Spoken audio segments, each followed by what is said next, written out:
presencia y haz descender tu poder a los que estamos aquí.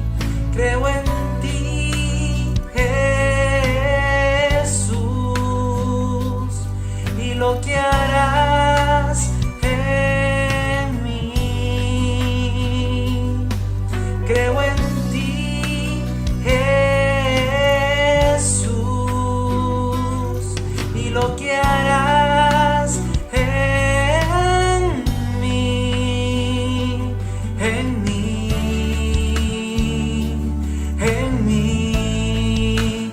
Recibe toda la gloria, recibe toda la honra, precioso Hijo de Dios.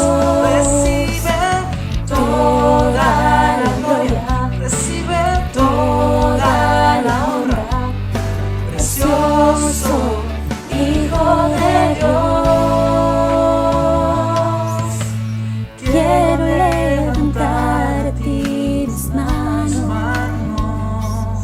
maravilloso Jesús, milagroso Señor, llena este lugar de tu presencia, haz descender tu poder a los que estamos aquí.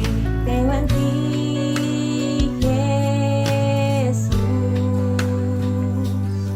y en lo que harás en mí. Creo en ti, Jesús, y en lo que harás en mí, en mí, en mí. Recibe toda la gloria, recibe toda la honra, precioso Hijo de Dios. Recibe toda la gloria, recibe toda la honra, precioso Hijo de Dios.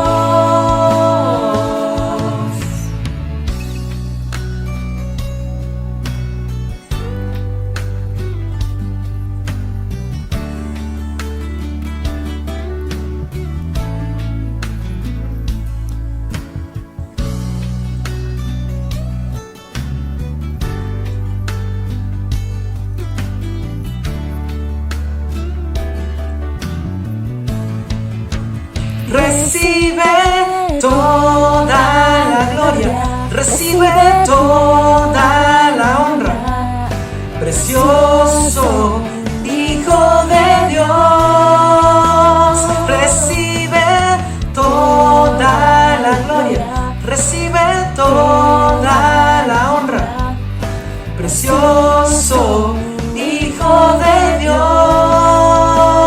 Recibe toda la gloria, recibe toda la honra, precioso Hijo de Dios. Recibe toda la gloria, recibe toda la honra, precioso Hijo de Dios. Recibe toda la gloria, recibe toda la honra, precioso Hijo de Dios. Toda la gloria, recibe toda la honra, precioso Hijo de Dios. Creo en ti, Jesús, y lo que harás en mí. Yo creo en ti, Jesús, y lo que harás en mí, en mí, en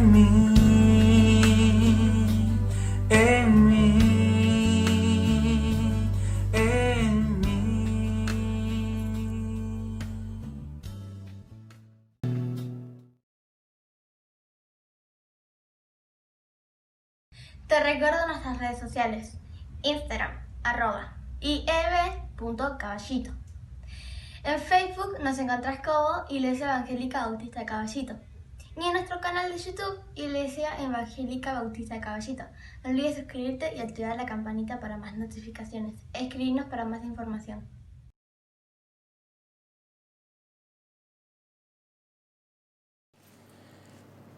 Hermanos queridos, buenos días. Queremos darle gracias a Dios por esta reunión, Señor. También te pedimos, Señor, que tú bendigas a aquellos hermanos que están mirando por las redes, Señor, y aquellos que son nuevos, Señor, y se han acoplado, Señor, a las redes, Señor, para escuchar tu palabra, Señor. Queremos que tú los bendigas, Señor, y entregamos este culto a ti, Señor, de adoración, de alabanza, Señor. Gracias, Señor, porque tu amor está con nosotros, Señor. Tu Espíritu Santo está en medio de nosotros, Señor. Ahora vamos a orar, Señor, por la salud. Queremos que tú bendigas la salud de Estela, de Fabián Segovia, de Nelly Arapi, Señor, a Olga Stafolani, Señor, y la hermana de Víctor, Macaria, Señor. Queremos que tú las bendigas, Señor, y te pedimos y clamamos a ti, Señor, por estos pedidos de oración, Señor, y que tú los bendigas y le des paz, Señor. Y también te pedimos, Señor, por aquellos que se han ido, han partido, Señor, que tú estés consolando a la familia, Señor, que tú le estés dando esperanza y fe, Señor, para que sigan adelante en tu camino, Señor. También te vamos a pedir, Señor, por trabajo, Señor, que con esto de la pandemia, Señor, hay mucha gente que se ha quedado sin trabajo, Señor, y sabemos que en ti hay amor y tú vas a abrir las puertas de trabajo para aquellos que necesitan, Señor. Te vamos a dar gracias, Señor, que tú los bendigas a Jerónimo Obarrio, Señor, Marcela Ligiardi, Joana, Señor, que tú los bendigas, Señor, con un trabajo digno, Señor, y para que ellos puedan traer el sustento a su casa, Señor. Gracias, Señor, te damos por tu amor y tu misericordia, Señor. También te queremos dar gratitud, Señor, por el hogar de Alba, Señor, que tú has proveído, Señor, de todo aquello que necesitaban, Señor, de frazada, de todo lo que hemos podido juntar en la iglesia y aquellos que se han acoplado, Señor, para poder darle alimento también, Señor. Gracias, Señor, porque tú no eres deudor de nadie, Señor. Tú dices que os pedirá que yo te daré. Así que gracias, Señor. Te damos muchas gracias, Señor, porque tú eres lo más mejor que nos ha pasado en esta vida de pertenecer a tu reino, Señor. Oh Señor, te pedimos por la salvación de los perdidos, por los que no te conocen a ti, Señor, por aquellos que alguna vez te conocieron y no están dentro de tu reino, para que vuelvan a ti, Señor, por las necesidades de cada familia, Señor.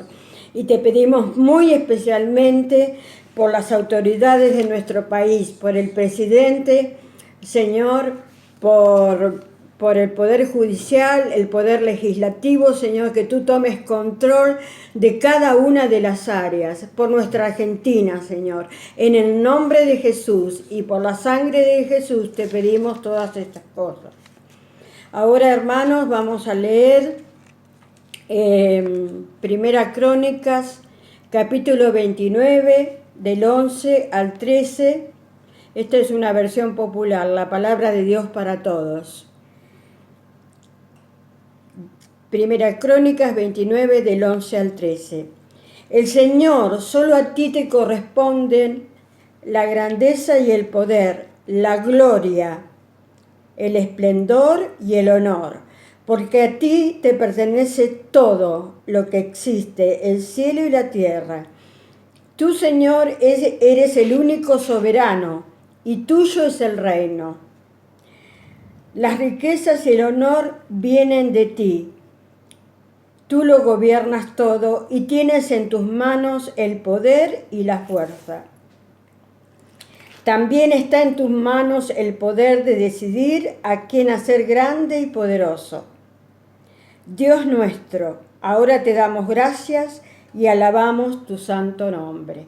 Gracias, Señor, por todo. Gracias, Señor.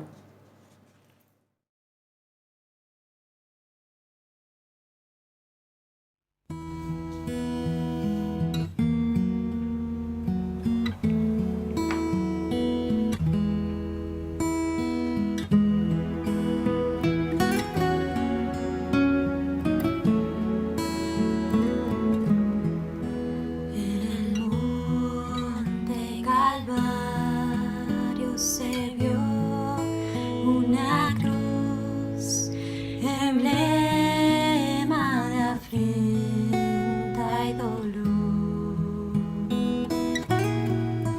Y yo quiero esa cruz, murió mi Jesús por salvar almas sin pecado. Yo siempre amaré esa cruz, en sus triunfos mi gloria será. Algún día en vez de una cruz, mi corona me dará.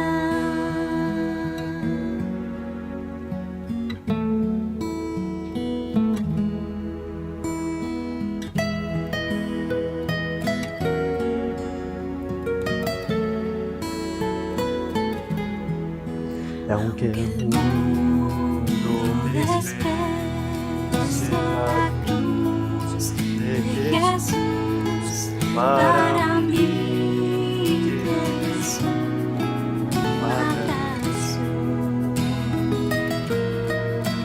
Pues ella llevó el Cordero de Dios, mi pecado.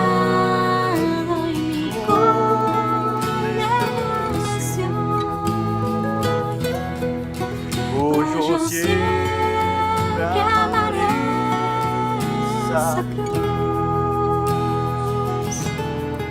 en sus triunfos mi gloria será.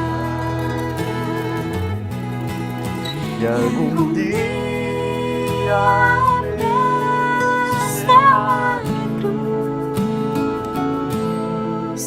mi corona me dará.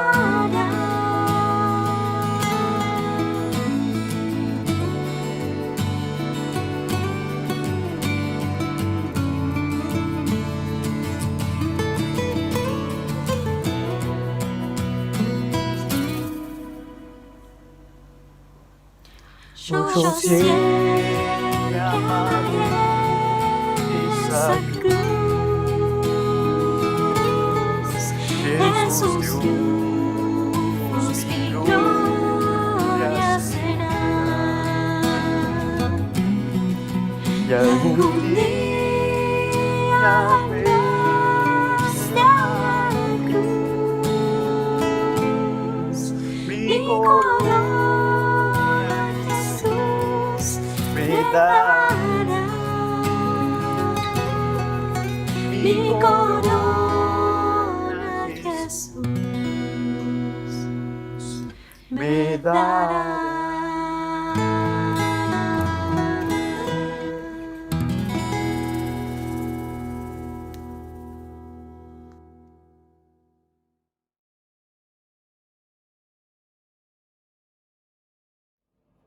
Muy buenos días.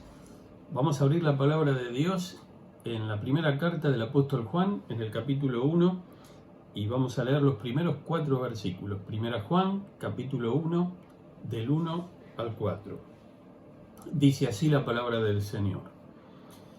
Les anunciamos al que existe desde el principio, a quien hemos visto y oído.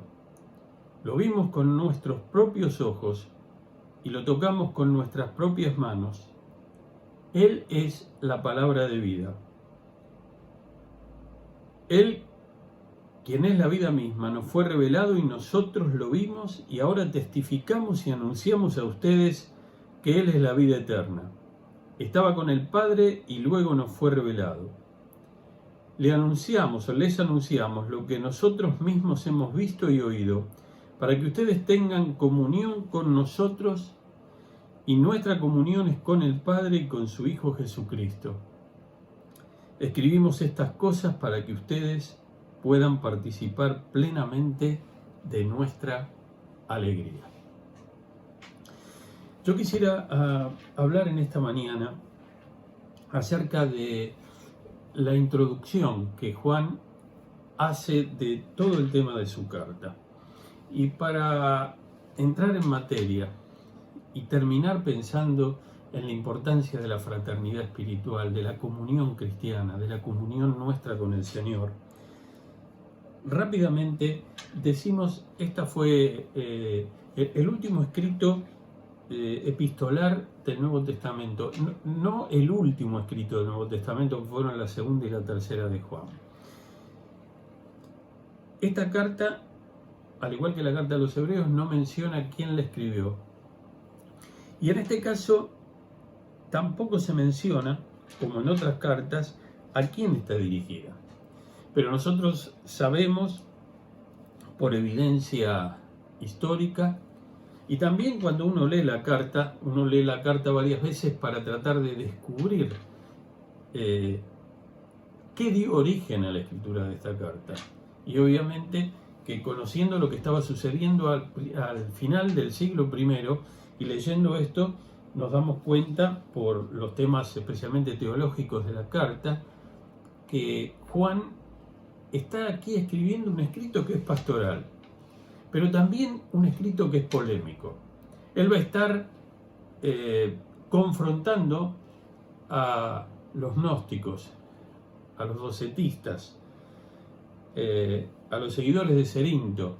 Escribe esta carta a los hermanos que están en Éfeso, y ustedes saben que no había templos hasta fines del siglo II, principios del siglo III, así que las iglesias, los hermanos se reunían en casas, y la carta seguramente también fue leída por varios de estos grupos. Y después habrá sido leída por toda la comarca, por toda la provincia y por otros lugares donde había iglesia, testimonio de Jesucristo allí en el Imperio Romano. Así nos dicen los escritores, los eruditos, con respecto a los destinatarios de esta carta. Ahora, eminentemente Juan escribe a los hermanos. Es un escrito que primariamente es un escrito pastoral. Él se ocupa de definir a Dios, de definir a Jesucristo de varias maneras. Uno puede tomar una pinturita y puede marcar en la carta, hay varias definiciones. Dios es luz, Dios es fiel y justo, estoy acá al principio en el capítulo 1. Jesucristo es verdaderamente justo, el capítulo 2, versículo 1, y así nosotros podríamos seguir. Les está diciendo qué es lo que tienen que creer, les está reforzando la fe. ¿Por qué? Los está edificando en el Señor, porque ellos sufrieron la presencia de falsos maestros. Los falsos maestros muy probablemente estaban dentro de los grupos de las iglesias casa y finalmente después salieron, pero realmente trajeron tanta dificultad a la iglesia de Dios. Cuando las falsas enseñanzas llegan, en este caso llegaban a través de personas que podían verse y escucharse dentro de los grupos cuando se reunían, pero también hoy podemos pensar en falsas enseñanzas que llegan a través de películas, a través de internet, a través de la radio, de la televisión, de los medios masivos, etcétera, etcétera. ¿Qué era lo que estos falsos maestros predicaban? No negaban que Jesucristo era el Hijo de Dios. Lo que negaban era que Jesucristo hubiese venido en carne, que era Dios hombre, Dios hecho hombre. No creían que Jesucristo era algo así como un fantasma. Y entonces Juan escribe y comienza, justamente en estos 4 versículos hay una especie de escalera, y yo lo voy a presentar en forma cronológica cómo sucedió en la historia de la redención, para fortalecer nuestras vidas en esta mañana, porque nosotros estamos viviendo en un tiempo de inseguridad, en un tiempo de temor, y todo lo que fortalezca nuestra fe es tan importante. En primer lugar, Juan va a decir aquí: les anunciamos lo que existe desde el principio. Yo estoy leyendo el texto de la Nueva Traducción Viviente. Les anunciamos lo que existe, al que existe, desde el principio. Al que existe desde el principio. La preexistencia eterna. La Biblia nos dice que Jesucristo estaba con el Padre. Juan, en el capítulo 1 del Evangelio, va a decir: en el principio era el Verbo, y el Verbo era con Dios, y el Verbo era Dios. Jesucristo es Dios. Él tomó forma humana a través de la Virgen María en Belén, pero Él participó de la creación. Génesis 1:26 dice: hagamos en plural al hombre a nuestra imagen y a nuestra semejanza. El Señor se ha presentado en teofanías, en apariciones visibles de la segunda persona de la Trinidad en el Antiguo Testamento, en varias oportunidades que están registradas en los libros justamente del Antiguo Pacto. Y Él toma forma humana, pero Él es Dios, Él es eterno, Él es el eterno. Él es el que participó de la creación, el Dios creador. Él es eterno, porque Él es Dios. Jesucristo no es un ser creado, Él es Dios hecho hombre. La segunda persona de la Trinidad es Dios, tiene existencia eterna. La preexistencia de Dios. Juan, como primordialmente escribe de una manera pastoral para animar a la iglesia, escribe dando por sentado verdades. Este no es un escrito donde vaya a demostrar, como hace el apóstol Pablo, no está argumentando. Juan afirma contundentemente varios temas a lo largo de estos 5 capítulos de esta carta. Así que lo primero que va a decir es hablar de la eternidad, de la preexistencia de Dios. En segundo lugar, va a decir él que este Dios se mostró, se reveló, porque dice: a quien hemos visto y oído, lo vimos con nuestros propios ojos. A quien hemos visto y oído. Él se reveló, el Eterno entró en el tiempo. ¿Dónde? Por acción del Espíritu Santo. A través de la Virgen María ingresó a la historia como el bebito o el niñito de Belén. Se hizo hombre y habitó entre nosotros. Juan 1:14 dice esto: y vimos su gloria como del unigénito del Padre. Él se mostró, se manifestó a los hombres. Dios siempre toma la iniciativa. Dios toma la iniciativa, como estamos viendo ahora, de haber ingresado a la historia y de mostrarse a los hombres. Y hoy por hoy, Él ya ha venido a la tierra, se hizo hombre, cumplió el objetivo de su misión en la tierra, que era venir a buscar y a salvar lo que se había perdido, morir en la cruz del Calvario, resucitar al tercer día, para lograr tu salvación y mi salvación. ¿Cómo se hace efectiva tu salvación y mi salvación? Creyendo y confiando en lo que Jesucristo hizo en la cruz del Calvario por vos y por mí. Así que Él se reveló, se manifestó a los hombres. Y los discípulos, los apóstoles, dieron testimonio de eso, porque si no se hubiera manifestado Jesús, si Dios no hubiera tomado la iniciativa, nosotros nunca podríamos haber, digamos, elucubrado, descifrado, trazado, pensado, delineado lo que Dios era. Lo amamos a Él porque Él nos amó primero. Lo conocemos a Él porque Él se nos reveló. Pero lo conocemos como humanidad a Él porque Él se reveló al hombre, viniendo a encarnarse y habitar entre nosotros. Así que Jesucristo, el Hijo de Dios, de existencia eterna, con existencia eterna, se mostró y se reveló a la humanidad. En tercer lugar, lo que va a decir es que justamente damos testimonio de esto porque lo hemos visto y lo hemos oído. Ahora, en el Antiguo Testamento lo habían oído, pero Jesús todavía no existía como tal. Conocemos las apariciones, las teofanías, como mencioné, de la segunda persona de la Trinidad. Le pondrás por nombre Jesús cuando nace en Belén.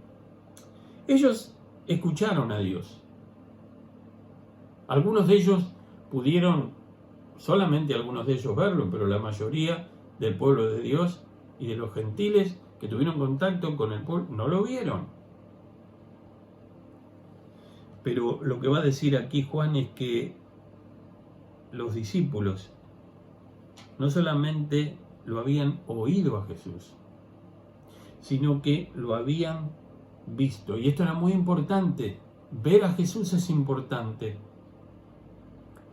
Ver a Jesús es importante porque se relaciona con el concepto de testigo. Nadie puede ser testigo de Jesucristo sin haberle visto.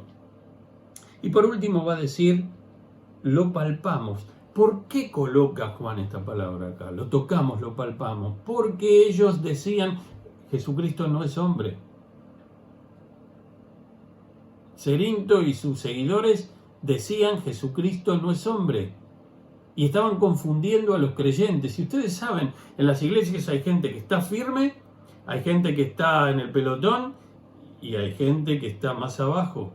En su robustez física, mejor dicho, espiritual, y robustez de su fe. Lo vimos, lo oímos y lo palpamos. Esto era prueba de su realidad material. Ahora, es interesante cuando en la lectura que nosotros vemos dice, lo vimos con nuestros propios ojos, lo tocamos con nuestras propias manos. Él es la palabra de vida, Él es quien es la vida misma. Nos fue revelado y nosotros lo vimos, y ahora testificamos y anunciamos a ustedes que Él es la vida eterna. Así que no solamente ellos tuvieron comunión con Jesús, lo habían visto, estuvieron con Él en números redondos durante 3 años, lo habían escuchado sus enseñanzas, sino que daban testimonio, lo habían palpado. Y por eso ellos daban testimonio y anunciaban el Evangelio, porque habían tenido la oportunidad justamente de ser testigos, de haber visto a Jesús. Jesús ya había ascendido a los cielos cuando Juan escribió esto, pero él era un apóstol, un enviado de Dios, uno del grupo de los 12, un hombre que había recibido una comisión del Señor para predicar su palabra. Es interesante que en el Evangelio, cuando se narran cómo los discípulos fueron llegando al Señor, Juan es el primero en llegar. Y Juan es el último en cerrar la revelación, obviamente del Espíritu Santo, a través de su persona, en el Nuevo Testamento. Y hay otro dato interesante en la vida de Juan. A Juan se lo menciona en el libro de los Hechos, en los primeros capítulos, junto a Pedro. Después aparece en Hechos capítulo 15, cuando se mencionan los apóstoles, en la conferencia allí en Jerusalén. En Gálatas capítulo 2, y después pasan aproximadamente unos 40 años, donde no tenemos mención de él en el Nuevo Testamento, hasta que finalmente se escriben los libros, el libro del Apocalipsis mucho antes, y luego entonces los libros de Primera Juan, Segunda, Tercera de Juan, y también un poquito antes el Evangelio. Bien, testificamos y anunciamos. Si sos testigo del Señor, si yo soy testigo del Señor, tengo que haber tenido una experiencia con Él, tengo que haber visto al Señor. Hemos visto al Señor, dijeron el día de la resurrección, hemos visto al Señor. ¿Qué te lleva, hermano, a pensar en el momento de tu conversión? ¿Cuáles son los temas que te hacen pensar en el momento cuando entregaste tu vida a Jesucristo? Ahora no podemos decir si ustedes se están congregando en alguna iglesia, los que escuchan este mensaje, porque estamos en una situación particular de cuarentena. ¿Cuántos de ustedes que están escuchando este mensaje realmente tienen la certeza en su corazón que si el Señor viniera esta noche, ustedes van a ir con Él por toda la eternidad? ¿Cuántos de ustedes tienen la certeza en su corazón que si el Señor lo llamara a su presencia esta misma noche, ustedes van a ir con Él por toda la eternidad? ¿Has confiado en Jesucristo? ¿Has creído de todo corazón? ¿Has sido consecuente con tu fe? ¿Te mareaste? ¿Te deprimiste? Sí, yo sé lo que pasa. Algunas personas no saben explicar muy bien por qué se fueron alejando del Señor y de su palabra y después como consecuencia de su iglesia. Otros sí saben, dicen, alguien que era un cristiano me hizo algo tan feo o me trató tan mal que yo dejé de venir a la iglesia o dejé de ir a la iglesia. ¿Vos lo viste al Señor? ¿O vos solamente viste a tu hermano el que te trató mal? ¿O ves solamente a los hermanos, a las personas? ¿Viste al Señor? Porque estos que dieron testimonio, entre ellos Juan, ellos daban testimonio de que habían visto al Señor. Por supuesto que estaban sus compañeros, los otros apóstoles, pero ellos daban testimonio de que habían visto al Señor. El único que cambia las vidas, el único que te transforma, el único que te da seguridad, el único que puede sostenerte es Jesucristo. Míralo a Él en esta mañana. Él nos fue revelado y nosotros lo vimos y ahora testificamos y anunciamos a ustedes que Él es la vida eterna. Fíjense lo que Él va a decir. Nosotros testificamos no acerca de la vida eterna. ¿Qué es la vida eterna? La vida eterna es una persona. La vida eterna no es una religión. La vida eterna no es un dogma de fe. La vida eterna no es un conjunto de cláusulas que uno tenga que aceptar, adoptar. La vida eterna es una persona, es la persona de Jesucristo. Jesucristo es dador de vida. Jesucristo es vida. Y de eso daban testimonio, y de eso nosotros tenemos que dar testimonio. Y ahora testificamos y anunciamos. Cuando escribieron el Nuevo Testamento y Juan escribió esta carta, la escribió en griego, salvo el Evangelio de Mateo que fue escrito originalmente en arameo. Y en griego la palabra que se traduce por testigo está relacionada con otra palabra que se conoce como la palabra martirio. Viene de esa palabra griega. Justamente el testigo es testigo por la experiencia. El martirio es una situación extrema, ¿no es cierto? Pero de ahí viene la raíz. El martirio, el testigo, es testigo porque ha visto. Y si ha visto, tiene una experiencia subjetiva. Es una experiencia personal. Nadie va a entrar a la vida eterna sin tener esta experiencia personal. Y nadie puede ser testigo sin esta experiencia personal. Pero ahora lo digo al revés. Y si tenemos esta experiencia personal con Jesucristo, entonces somos testigos. ¿Somos testigos? ¿Estamos realmente obrando como testigos? En segundo lugar, va a decir él que testificamos y anunciamos. Vuelvo a repasar. El Hijo Eterno, la preexistencia eterna del Señor, se reveló, se encarnó, ingresó a la historia. Los discípulos dan testimonio de él porque lo han visto, lo han oído y lo palparon. Cuando en esta carta, también en otros lugares del Nuevo Testamento, se utilizan dos palabras griegas que se traducen por la acción de ver. Pero una de esas palabras, una es mirar, es decir, vi tal cosa. Yo tengo mi biblioteca aquí que ustedes no ven y veo tal comentario, tal diccionario o tal novela, ahí la veo.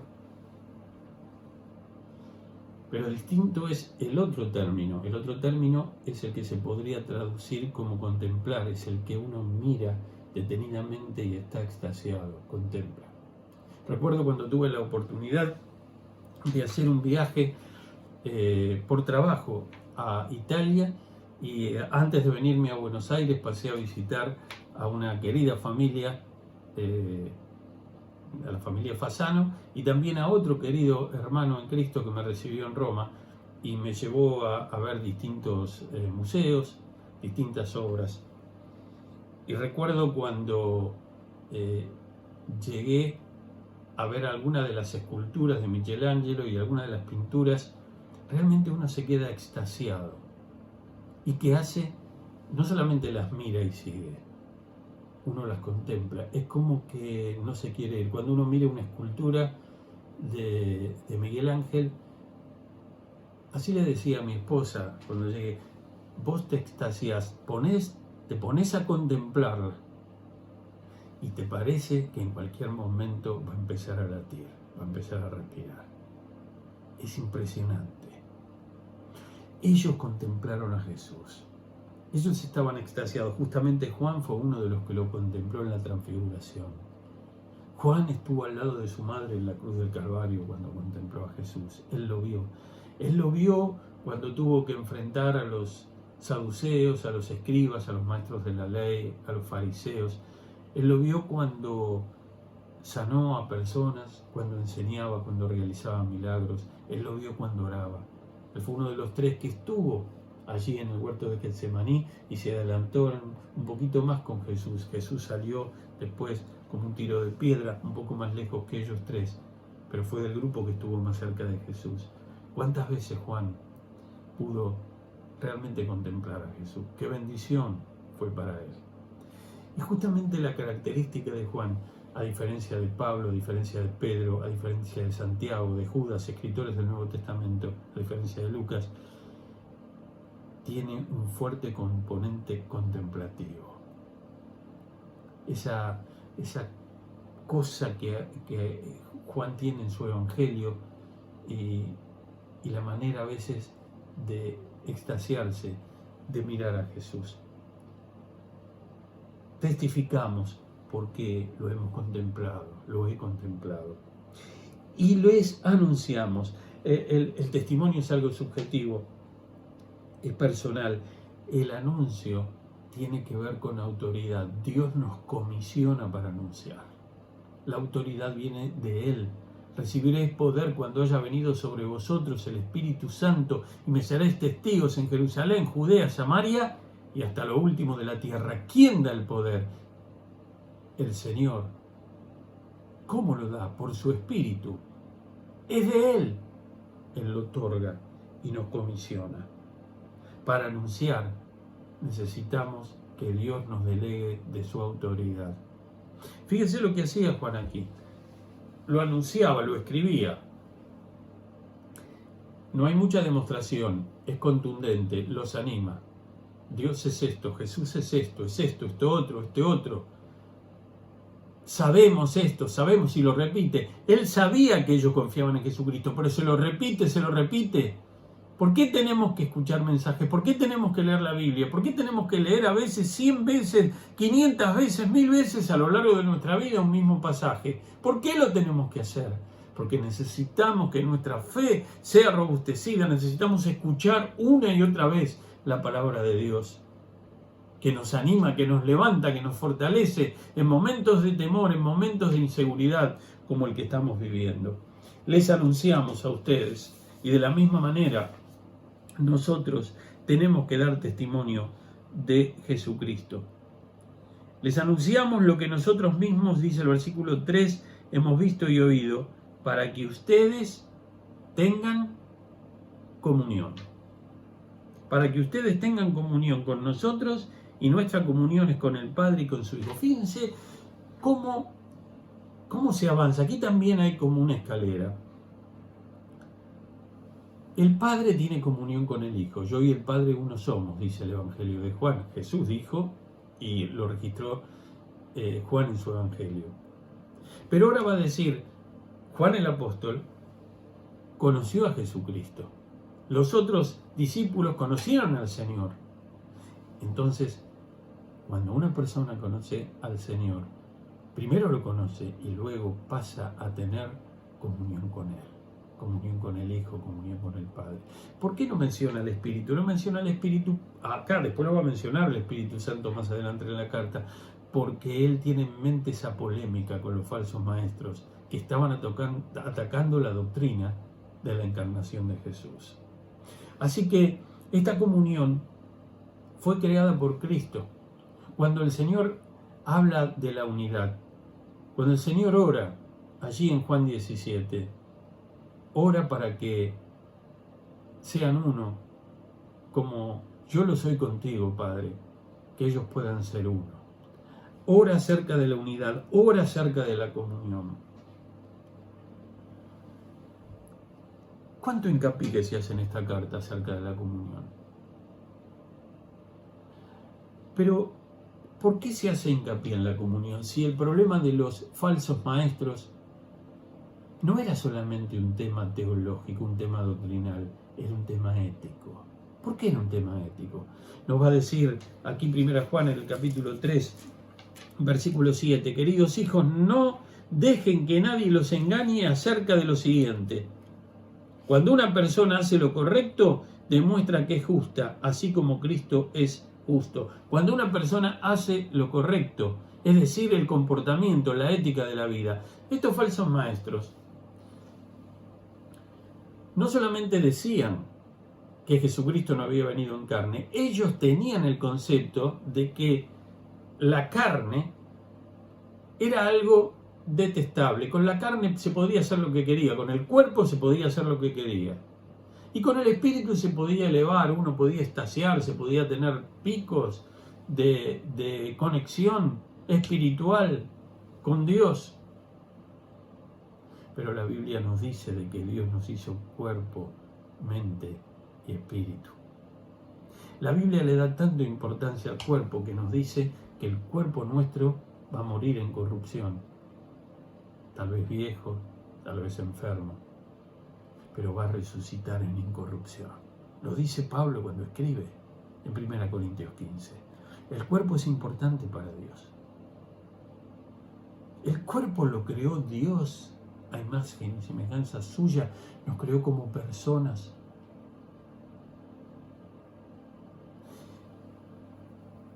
Y si el cuerpo es importante, la santidad es importante, lo que hacemos con el cuerpo es importante. Pero ellos no cuidaban los detalles, eran antiéticos, vivían como se les placía y hacían lo que querían con sus cuerpos. ¿Por qué?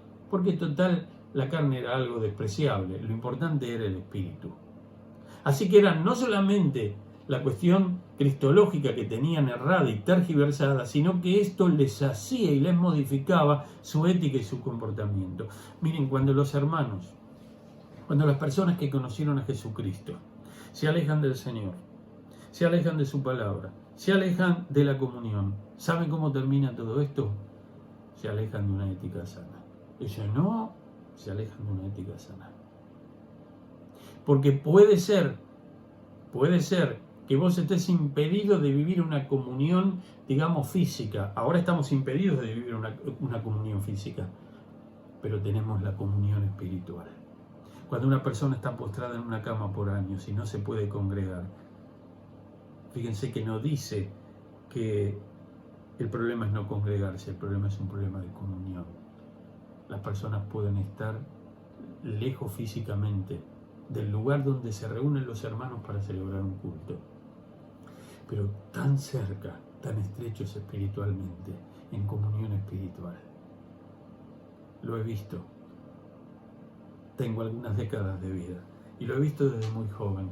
Hermanos queridos que ya están con el Señor, postrados durante años, pero viviendo esa frescura de la vida espiritual y permaneciendo en comunión íntima con Dios y con sus hermanos, con su iglesia. La comunión fue creada por Cristo. La comunión fue profundizada por el Espíritu Santo en Pentecostés cuando viene y comienza e inaugura la era del Espíritu Santo.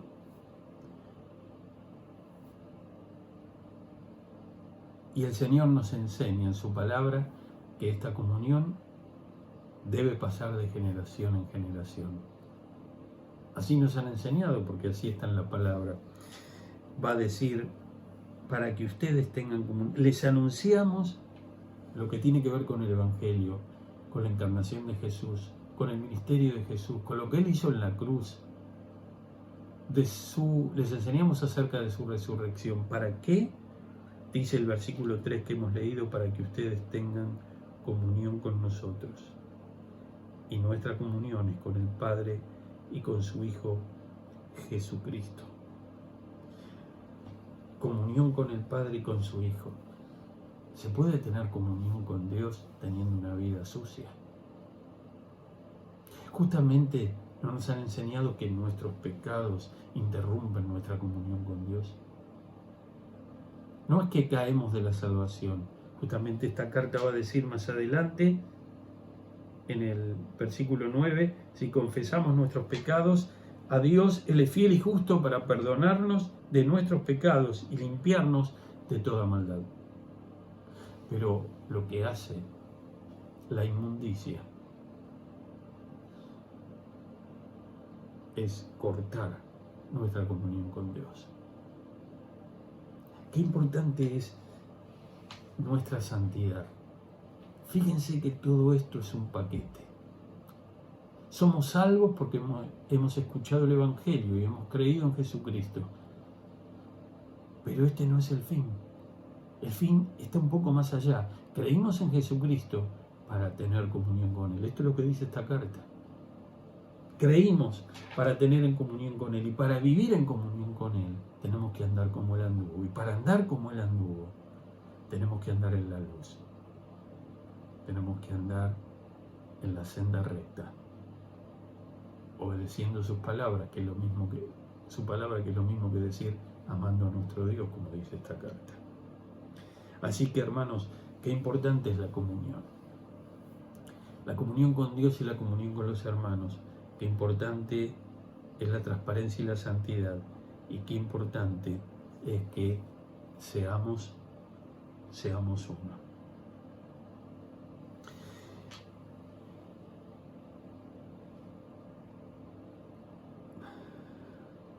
Había una canción que se cantaba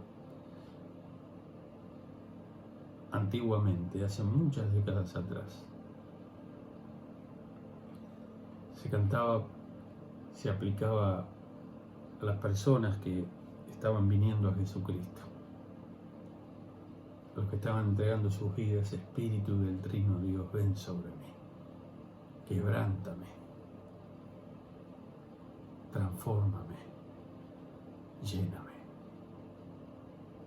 ven sobre mí.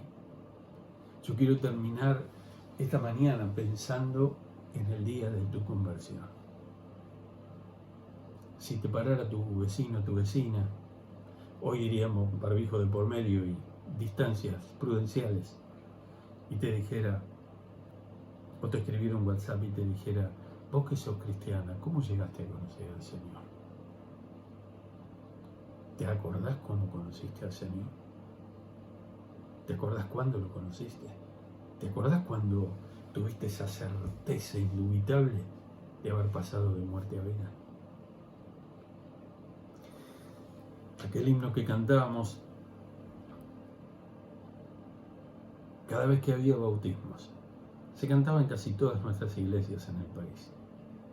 Decía, día feliz cuando escogí servirte mi Señor y Dios, preciso es que mi gozo en ti lo muestre hoy con obra y voz.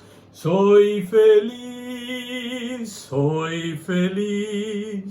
y en tu favor me gozaré. en libertad y luz me vi, cuando triunfó en mí la fe y el raudal carmesí, salud de mi alma enferma fue. Y va a terminar nuestro texto en esta mañana llevándonos justamente a lo que este himno afirmaba. El versículo 4 dice: escribimos estas cosas para que ustedes puedan participar plenamente de nuestra alegría. Algunas versiones dicen nuestra, otros dicen vuestra. No voy a entrar en eso aquí, simplemente para terminar voy a mencionar que este párrafo, que nos empezaba diciendo de que Dios, en la persona de su Hijo preexistente, se manifestó en la historia, se reveló, que los discípulos lo habían visto, lo habían oído, lo habían palpado, lo habían contemplado, que ellos dieron testimonio de esta experiencia personal y anunciaron, de acuerdo a la comisión recibida por el Señor, la palabra de este Evangelio, para que ellos y nosotros a través de los siglos tengamos comunión. Pero aquí va a decir, para que ustedes puedan participar plenamente de nuestra alegría. Miren, la proclamación hace que nosotros creamos, la proclamación del Evangelio. El creer nos lleva a tener comunión con Dios y con nuestros hermanos. Y la comunión nos lleva al gozo, a la alegría cristiana. ¿Es el cristiano alguien amargado? De ninguna manera. De ninguna manera.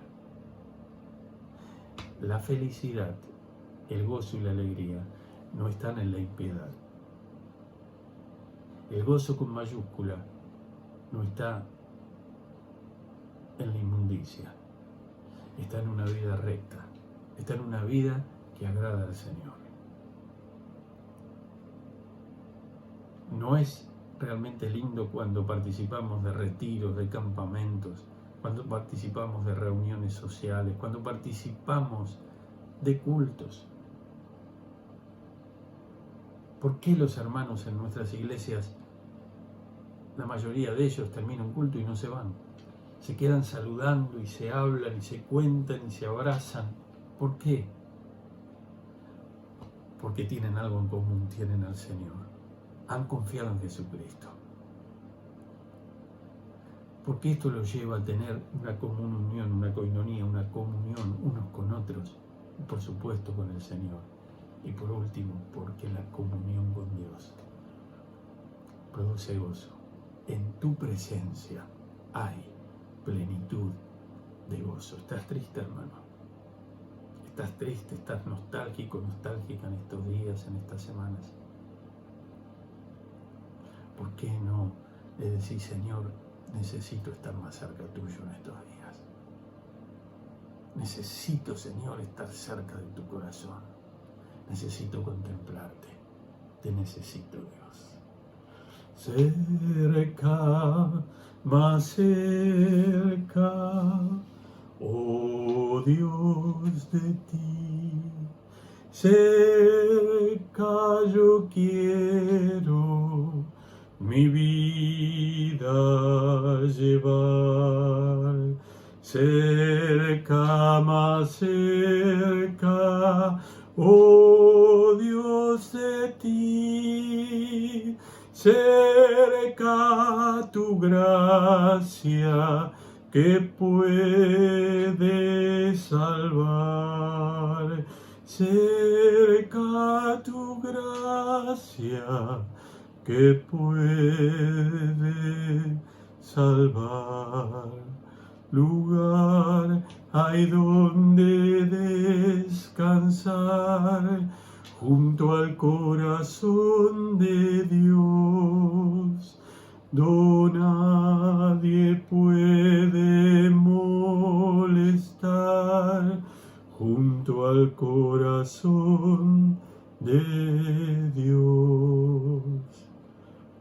Que el gozo del Señor inunde tu vida, que la comunión con su Espíritu, con su Hijo y con el Padre sean una realidad grande en esta semana en tu vida, y que ese gozo y esa comunión te llenen de confianza y de fe en el Señor, y te permitan ser un proclamador, una proclamadora, un testigo eficaz de Jesucristo.